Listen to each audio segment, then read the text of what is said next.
মা বলল গয়া, আমি শুনলাম গোয়া। এই মা না, তোর জামা কাপড় সব ভালো করে গুছিয়ে নে, আমরা পরশুদিন গোয়ায় যাব। ওয়াও, আমরা পরশুদিন গোয়ায় যাব। মা খুব মজা হবে, তাহলে সবাই মিলে আমরা গোয়ায় যাব।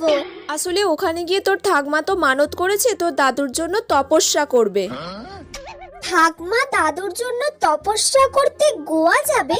মাথাটা তো খারাপ হয়ে গেল নাকি? তোর যা জামা কাপড় আছে সব গুছিয়ে নে। ও মা, আমার সব গোছানো কমপ্লিট। বাবা, গোছানো হয়ে গেল এক্ষুনি? কি কি জামা কাপড় নিলি? 3টে ওয়ান পিস নিয়েছি, 2টো শর্টস নিয়েছি, ব্যাস এইগুলোই নিয়েছি।